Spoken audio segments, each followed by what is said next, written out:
ఇక ఆంధ్రప్రదేశ్ లో కూటమి సర్కార్ అధికారంలోకి వచ్చాక గతంలో ఉర్సా కంపెనీకి సంబంధించి మంత్రివర్గం ఆమోదం తెలుపుతూ 99 పైసలకి ఎకరా భూములు కట్టబెట్టారు. అయితే రీసెంట్ గా మరికొన్ని సంస్థలకు కూడా ఎకరా 99 పైసలకి కట్టబెడుతున్నారు. అంటే ఇది 15,000 ఉద్యోగాలు వస్తాయి, దాదాపుగా లక్షల ఉద్యోగాలు వస్తాయి అని చెప్తున్నారు. దీనివల్ల రాబోయే రోజుల్లో ప్రభుత్వానికి నష్టం చేకూరే అవకాశాలు ఉన్నాయా? 99 ఎకరాకు అంటే 99 పైసలకి ఎకరా కట్టబెట్టడం నిజంగా అవసరం అంటారు? 99 పైసలు అంటే దాదాపు ఫ్రీగా ఇచ్చినట్టే లెక్క. ఏదో 99 టెక్నికల్ గా మాట్లాడారు కానీ 1 రూపాయి కూడా కాదు కదా. 1 రూపాయి Yes. అదేం పెద్ద అమౌంట్ కాదు. బేసిక్ గా తెలుగుదేశం ప్రభుత్వం అయినా ఏ ప్రభుత్వం అయినా గుర్తించుకోవాల్సింది పారిశ్రామికవేత్తల ప్రోత్సాహం, పెట్టుబడుల ప్రోత్సాహం కోసం ల్యాండ్స్ కేటాయించడం తప్పు కాదు.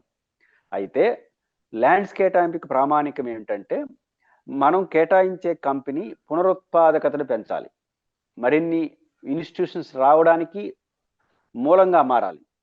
ఉదాహరణకు విశాఖ స్టీల్ ప్లాంట్ అనుకోండి. స్టీల్ ప్లాంట్ పెడితే దాని చుట్టూ అనుబంధ సమస్యలు వస్తాయి. షిప్ యార్డ్ పెడితే అనుబంధంగా వస్తాయి. అంటే మరింత డెవలప్మెంట్కి ఆస్కారం కలుగుతుంది. పెద్ద ఎత్తున వేలాది మందికి ఉపాధి వస్తుంది. అట్లాంటి వ్యూహాత్ స్ట్రాటజిక్ కంపెనీలు అంటారు. ఇట్లాంటి స్ట్రాటజిక్ కంపెనీలకు మీరు కేటాయిస్తే తప్పులేదు. కానీ ఇప్పుడు కొన్ని రియల్టర్స్ ఉంటారు. అంటే రియల్ ఎస్టేట్ సత్వా డెవలపర్స్, బెంగళూరుకు చెందిన సత్వా డెవలపర్స్ కూడా విశాఖలో దాదాపుగా 30 ఎకరాలు ఇస్తున్నారు. 99 పైసలు. ఇట్లా ఇది పునరుత్పాదకత ఎట్టిస్తుందో ప్రభుత్వం చెప్పాలి.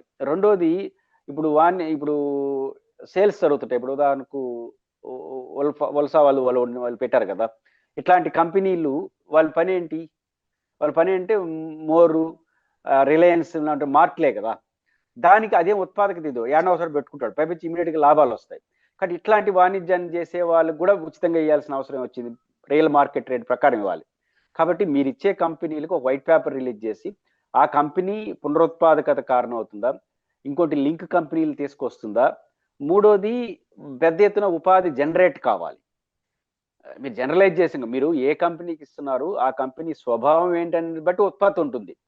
ఇప్పుడు వాళ్ళు 15,000 ఉద్యోగాలు ఇస్తారన్నారు కాబట్టి నేను ఇచ్చాను అంటే కుదరదు. ఆ కంపెనీ నేచరు, ఆ కంపెనీ గతంలో ఇప్పుడు కూడా ఎక్కడెక్కడ పెట్టుంటారు కదా, వాటి యొక్క నేచర్ ఆఫ్ వర్క్ అవన్నీ చూసుకొని మనం డిసైడ్ చేయాలి. కాబట్టి పునరుత్పాదకత, పెద్ద ఎత్తున ఎకనామిక్ జనరేట్, ఎంప్లాయ్మెంట్ జనరేట్ అయ్యేటి వాటికి కేటాయించాలి. రెండోది కంపెనీ యొక్క ఫైనాన్షియల్ సిచ్యువేషన్ కూడా చూడాలి. ఇప్పుడు వరకు టీసీఎస్ లాంటి కంపెనీలు ఏం ఉచితంగా చూడరు, వాళ్ళు మార్కెట్ రేట్ కొనగలరు.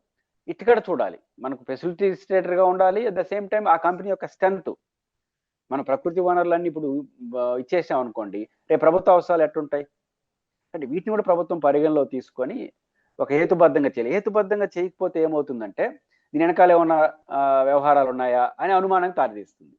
అంటే ప్రభుత్వం తాను ఇచ్చేటువంటి కంపెనీల యొక్క నేచర్ ఆఫ్ వర్క్, దాని బెనిఫిషియర్స్, దాని విస్తృత ప్రయోజనాలు సమాజానికి ఉపయోగపడతాయి అనుకుంటే ఓకే, అది ఏంటి. కానీ మీరు కొన్ని కంపెనీల పేర్లు, వాటి నేచర్ ఆఫ్ వర్క్ చూస్తా ఉంటే నిజంగా అది ఉందా అని అనుమానం కలుగుతుంది. కాబట్టి ఈ రెండింటిని ప్రభుత్వం చాలా తేవాలి. అలా చేసి ప్రజల్ని కన్విన్స్ అయిపోతే అది రిజల్ట్స్ ఎప్పుడు వస్తుందో తెలియదు, కానీ ప్రచారం మాత్రం ఏం జరుగుతుంది, ఇదేదో మతలబులు ఉన్నాయి, తక్కువ ధరకి ఇచ్చేసి ఏదైనా ఆర్థిక ప్రయోజనాలు పొందుతున్న విమర్శలు ప్రభుత్వం అనవసరంగా తెచ్చుకుంది అవుతుంది. బట్ ప్రభుత్వం ఆలోచించాలి.